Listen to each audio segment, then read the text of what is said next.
आदाब, नमस्कार, सत श्री अकाल। मैं सईद खान लाइव हूँ। साथियों, आज हमारे स्टूडियो में तशरीफ लेकर आए हैं बम्बई से बॉलीवुड की जानी मानी हस्ती अजय दत्ता जी।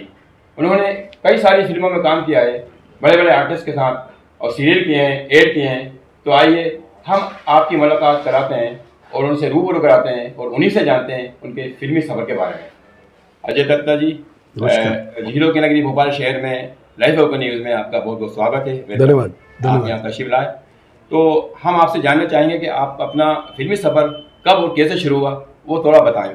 ज़रूर। वैसे तो मैं सर्विस बैकग्राउंड से था और मैं एक अच्छी कंपनी में काम कर रहा था और मेरी 27 साल की कॉर्पोरेट जॉब हुई।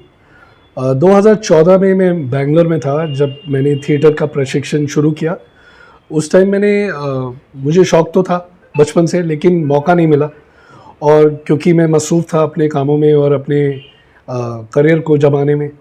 तो करियर में जब एक प्रॉपर लेवल पे मैं पहुंच गया, एक जीएम बन गया, घर था, गाड़ी थी, एक अच्छा खासा जॉब था, तो मेरे पास वक्त था सैटरडे संडे कि मैं कुछ नया करूं। तो मुझे सीखने का शौक़ था। तो एक्टिंग मेरे अंदर टैलेंट था, लेकिन मुझे ऐसा लगता था कि सीखने से आदमी में निखार आता है। तो 2014 में मैंने एक्टिंग का प्रशिक्षण लिया और सैटरडे संडे में थिएटर करता था, करीबन 10-10 घंटे। मंडे टू फ्राइडे मेरी जॉब होती थी।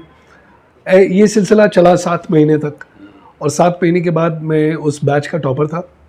और फिर उनके हेल्प से मैं एक व्हाट्सएप ग्रुप पे जुड़ा जहाँ मेरी कास्टिंग कॉल्स आते थे। मैंने कास्टिंग कॉल्स पे अप्लाई करना शुरू किया, लेकिन एक ड्रॉबैक ये था कि मैं साउथ में था और मैं हिंदी स्पीकिंग था, तो हिंदी स्पीकिंग लोगों के लिए काम ज़्यादा था नहीं।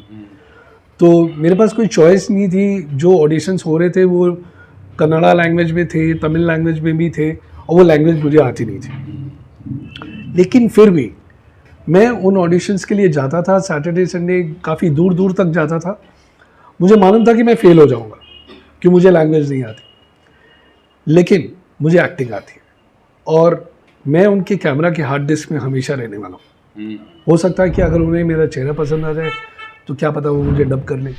और इसी एटीट्यूड की वजह से मैं बहुत सारे ऑडिशंस में गया, और ऐसा हुआ कि मुझे एक तमिल फिल्म मिल गई, एक कन्नड़ा फिल्म मिल गई, और मैं बहुत ऑनेस्टली उनको बोला कि देखो, लैंग्वेज प्रॉब्लम कि मेरी लैंग्वेज प्रॉब्लम है, लेकिन अगर आप मुझे लाइंस दे देते हैं तो मैं उनको प्रिपेयर करके आप ही की तरह बोलूँगा। मेरी सुनने की क्षमता है कि मैं सुन के रिपीट कर सकता हूँ। Very good. तो ये मैंने कहीं अपने प्रशिक्षण में भी सीखा था कि सुन के रिपीट करना एक एक्टर की एक कला होती है, वो भी कला art है, होता उसको सीखनी पड़ती है। तो लाइंस लिख के इंग्लिश में फिर उसको मैं एक डिक्शन एक्सपर्ट के साथ खड़े होकर प्रैक्टिस करता था, और जब तक मेरी लाइन नहीं आती थी मैं उसको प्रैक्टिस करता था। और इस तरह मैंने अपनी कन्नड़ा फिल्म की शुरुआत की, जिसमें मेरे 4-5 सीन्स थे अभिमन्यु सिंह जी के साथ, जो कि नामचीन बॉलीवुड एक्टर हैं। उनकी भी पहली फिल्म थी कन्नड़ा, वो मैंने करी। फिर ऐसे मैंने तमिल फिल्म्स करी, 2-3 तमिल फिल्म्स करी, 2-3 कन्नड़ा फिल्म्स करी, एक मलयालम फिल्म करी।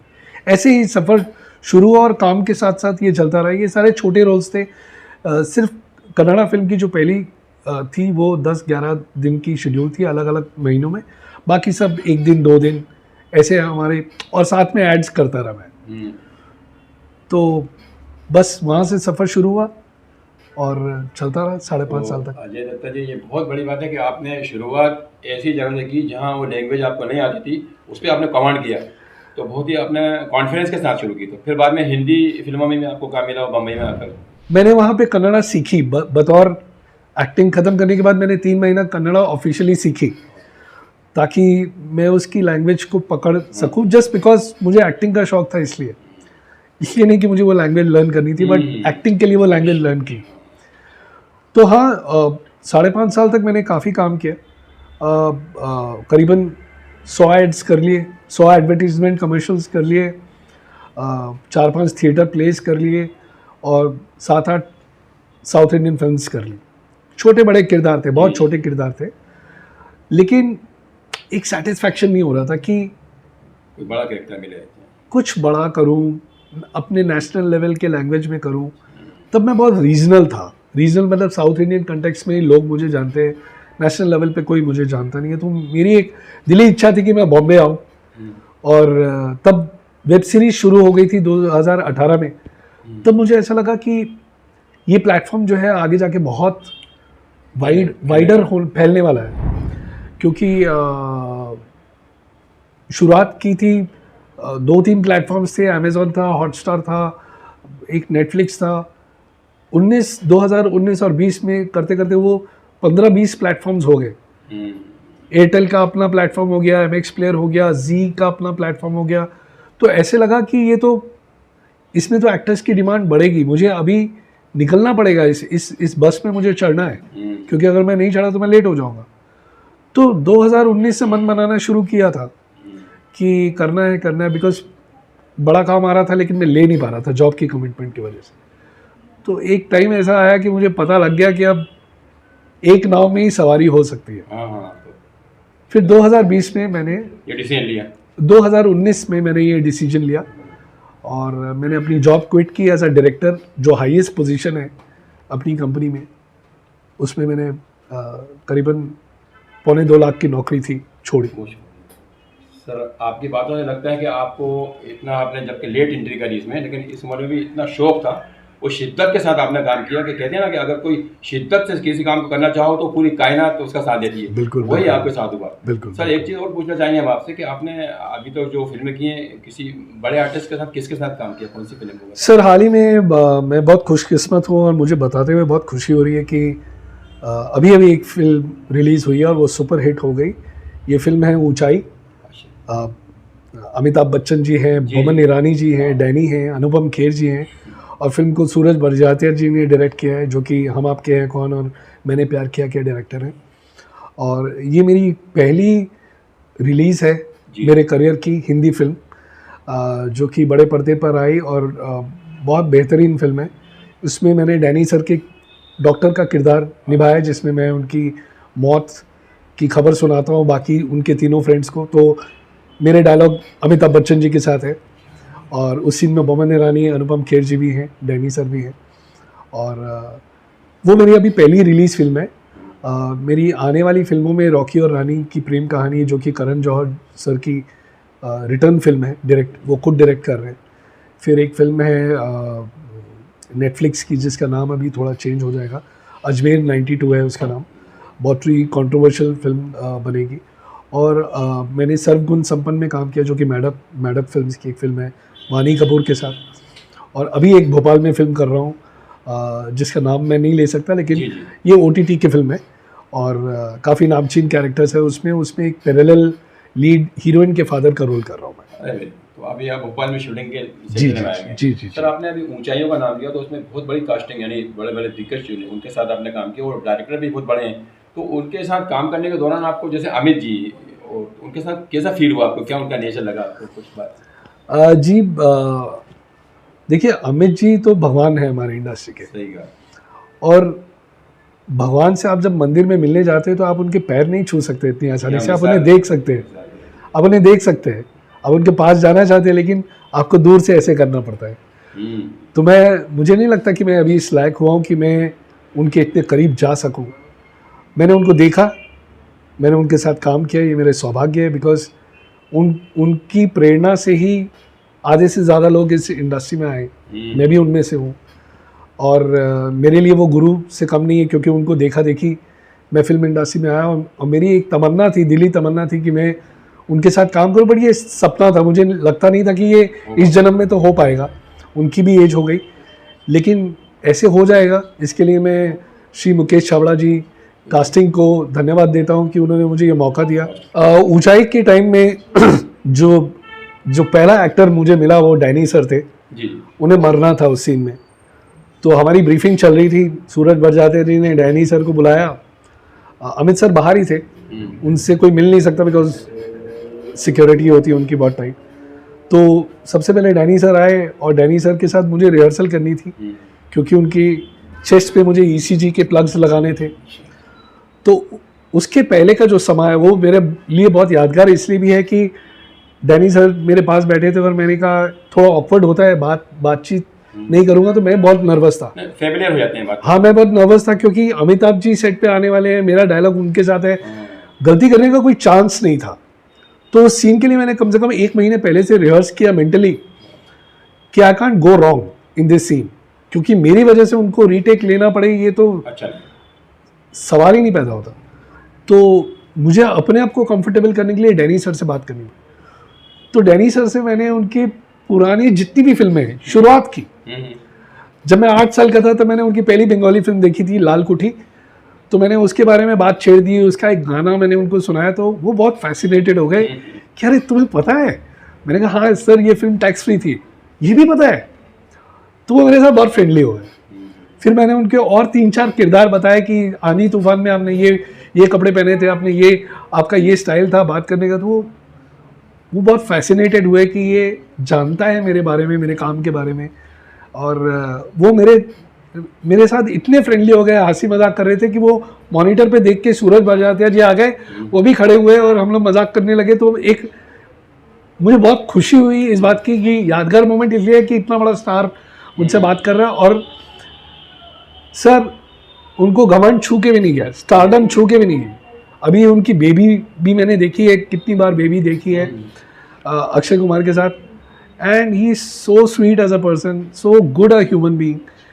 उन्होंने शॉट के बाद जब शॉट हो रहा था तो उनके चेस्ट पे प्लग्स लगे हुए थे। तो पहले सीन में मास्टर में किसी ने कंटिन्यूटी नहीं देखी, तो जब सेकेंड शॉट आया बोला अरे तुमने शॉट नहीं लिया है, कौन सा प्लग कहाँ लगा था। मैंने कहा सर मुझे याद है, ये नंबर येलो, मैंने सीक्वेंस में कलर्स की कोडिंग दिमाग में रख ली थी और पैटर्न याद है। मैंने कहा ये मैं लगा देता हूँ, आप कैमरे में चेक करो। तो जब वो देखा कि मैच कर गया तो डैनी सर का मुझे बहुत रिस्पेक्ट मिला। बोला अरे यार तूने कंटिन्यूटी देख ली, ये तो काम एडी का है, तो ये एडी को बुला कर। तो ये है मेरी उनके साथ जो स्टोरी बॉन्डिंग। उन्होंने मुझे खाने के लिए इनवाइट किया, मैंने कहा नहीं नहीं sir thank you so much, but बहुत प्यारे इंसान है। वो वाकया मुझे रियली याद रहेगा। और सूरज जी ने मेरे को जाने के पहले बोला आपने खाना खाया और मुझे गले लगाया। मैंने कहा सर आपके साथ दोबारा काम करना है। अच्छा। और बड़ा काम करना है। हाँ हाँ ज़रूर आप आइए। और इतने भले मानस है वो, मैं क्या बोलूँ। उनको भी ज़रा सा भी घमंड नहीं है, इतने प्यारे इंसान है, इतने मतलब अच्छे इंसान है कि मैं क्या बोलूँ। सर आपने इतने कम वक्त में इतनी ज़्यादा फिल्में और बड़ी फिल्में बड़े आर्टिस्ट का काम किया, तो आपको अभी भी कोई ऐसा लगता है कि कोई ऐसा आपका सपना है कि कोई ऐसा रोल मुझे मिले यादगार जो आपके दिमाग में है, तो कैसा चाहते हैं आप रोल करना जो आपको मिले? मुझे पब्लिक प्रोसिक्यूटर का रोल करने में बहुत एक लगता है कि उसमें ना एक एक्टर की पूरी काबिलियत निकल के आती है। मैं लॉयर का रोल किया हूँ, लेकिन मुझे एक ऐसा रोल चाहिए जो फिल्म में पिवटल हो और एक पूरी फिल्म को वो संभाले, कि चाहे वो किरदार को प्रोसिक्यूट करता हो या किरदार को डिफेंस करता हो, लेकिन एक ऐसा रोल हो जैसे पिंक में अमिताभ बच्चन जी का था और पीयूष मिश्रा जी का था, एक तोहमत लगाता है एक बचाता है।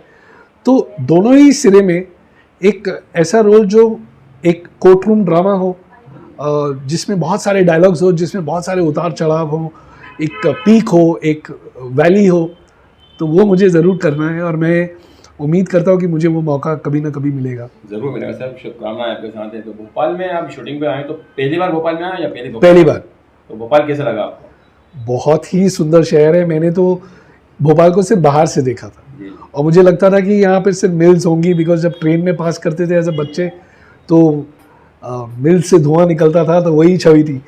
लेकिन जब यहाँ पे आया तो मेरे जो दोस्त हैं यहाँ पे, उन्होंने मुझे जो दिखाया, मैं तो एकदम बेहद खूबसूरत, बहुत क्लीन, बहुत ऑर्गेनाइज, वाइड रोड्स, और गवर्नमेंट ने बहुत अच्छा काम किया इस पर, बहुत पैसे स्पेंड किए हैं, ग्रीनरी बहुत सारी अच्छी है, ऑर्गेनाइज ट्रांसपोर्ट है, रेलवे स्टेशन रानी कमलापति मैंने जब देखा वो एयरपोर्ट लॉन्च जैसा मेरे को लग रहा था।